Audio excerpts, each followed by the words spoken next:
아침 말씀. 오늘 본문 말씀은 사무엘상 25장 36절에서 44절입니다.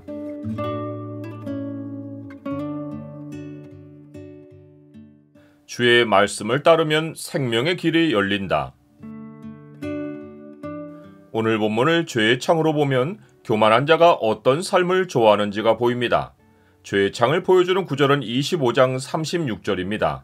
아비가일이 나발에게로 돌아오니 그가 왕의 잔치와 같은 잔치를 그의 집에 배설하고 크게 취하여 마음에 기뻐하므로 아비가일이 밝는 아침까지는 아무 말도 하지 아니하다가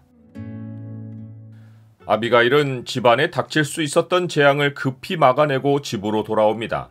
그런데 그의 남편 나발은 왕의 잔치와 같은 잔치를 그의 집에 배설하고 크게 취하여 기뻐합니다. 아비가일은 밝는 아침까지는 아무 말도 하지 않다가 아침에 나발이 포도주에서 깬 후에 일어난 모든 일을 말합니다. 아비가일이 다윗을 막아서지 않았다면 이날 아침은 나발이 죽고 없을 시간입니다. 아비가일이 남편에게 어제 있었던 일을 얘기할 때 다윗이 하나님께 맹세했던 말을 전했을 것입니다. 그것은 나발에게 속한 모든 남자 가운데 한 사람이라도 아침까지 남겨두면 하나님은 다윗에게 벌을 내리시고 또 내리시기를 원한다고 했던 말입니다. 나발은 아비가일이 전한 말을 듣고 낙담하여 몸이 돌과 같이 됩니다. 낙담하다라는 말은 심장이 죽었다는 뜻입니다. 전날까지만 해도 왕처럼 행세하며 술에 취해 마음이 마냥 기뻤는데 아침에는 심장이 죽어버려서 피가 돌지 않아 사색이 되고 몸은 굳어서 송장같이 된 것입니다. 향락을 좋아하는 자는 살았으나 죽었느니라 라고 하신 말씀이 나발에게 하룻밤 사이에 이루어진 것입니다. 나발은 한 열흘 후에 여호와께서 치심으로 죽습니다. 하나님이 나발의 생명을 즉시로 거두지 않으시고 열흘이란 시간 차이를 두고 치신 것은 다윗을 보호하기 위해서입니다. 다윗은 나발이 죽었다는 소식을 듣고 나발에게 당한 나의 모욕을 갚아주사 종으로 악한 일을 하지 않게 하신 여호와를 찬송할지로다. 여호와께서 나발의 악행을 그의 머리에 돌리셨도다 라고 말합니다. 이 말을 자세히 보면 다윗은 아비가일의 개입으로 악한 일을 멈추었지만 궁극에는 나발이 죽어서야 악한 일을 하지 않게 됩니다. 이것이 의미하는 바는 다윗은 아비가일의 개입으로 나발을 치는 일을 멈춘 후에도 나발에게 받은 모욕감을 마음에서 쉬이 지워버리지 못한 것입니다. 나발이 즉시로 죽었으면 그렇지 않았을 것이지만 다윗은 모욕에 대한 분노를 사귀는 시간을 열흘가량 가진 것입니다. 그는 이 시간 동안 하나님 앞에서 마음을 정리하려 했고 이때 하나님은 나발을 치심으로 다윗이 악한 일을 행할 여지를 근본에서 없애주신 것입니다. 하나님은 우리도 누군가로부터 모욕을 당할 때 보복 심리를 정리할 시간을 가지게 하십니다. 하나님은 원수 갚는 문제에 대해서 분명한 지시를 내리셨습니다.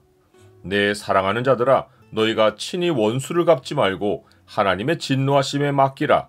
기록되었으되 원수 갚는 것이 내게 있으니 내가 갚으리라고 주께서 말씀하시니라. 그러나 우리는 이 말씀을 잘 알지만 사람에게서 받는 모욕을 즉석에서 털어내지 못하는 경우가 많습니다. 하지만 나발의 경우처럼 원수는 하나님이 다루십니다. 우리는 내 손으로 보복하지 못해서 분해야 할 것이 아니라 심판하신 하나님이 계신 사실을 두려워해야 합니다. 사람이 친히 원수를 갚으면 그 두려우신 하나님을 내가 대면해야 하는 현실이 찾아옵니다.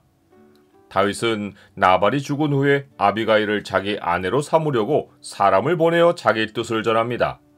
이는 열흘 전 아비가일이 여호와께서 내 주를 후대하실 때 원하건대 내 주의 여종을 생각하소서라고 요청한 말을 기억했기 때문입니다.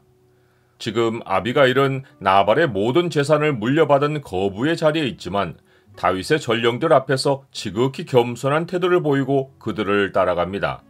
이는 다윗과 함께 여호와의 싸움을 싸우는 종이 되기를 자원한 것입니다. 이로써 다윗은 자기를 따르는 자들의 양식을 구해야 하는 문제에서 벗어납니다. 하나님이 거부인 아비가일을 그에게 아내로 주어 오직 여호와의 싸움에 전념하도록 해주신 것입니다.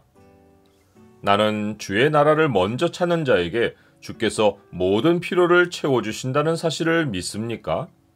다윗은 또 이스라엘 아히노암을 아내로 맞이합니다. 아비가일이 다윗에게 재력을 더해 주었다면 이스라엘은 유다 지파의 성읍으로서 다윗은 이스라엘의 아히노암을 아내로 맞이함으로 유다 지파의 지지를 얻습니다. 이렇듯 다윗이 세력을 얻어가는 일을 사울이 모를 리가 없습니다. 사울은 다윗의 세력을 꺾으려고 다윗의 아내이자 자기의 딸인 미가를 다른 사람에게 주어서 다윗과 왕궁의 인연을 끊어버립니다. 그러나 다윗에게 세력을 더해주시는 분은 하나님이시기에 사울은 헛된 시도를 하는 것입니다. 세상에 군왕들이 나서며 관원들이 서로 꾀하여 여호와와 그의 기름 부음 받은 자를 대적하며 우리가 그들의 맹것을 끊고 그의 결박을 벗어버리자 하는도다. 하늘에 계신 이가 웃으시며 주께서 그들을 비웃으시리로다.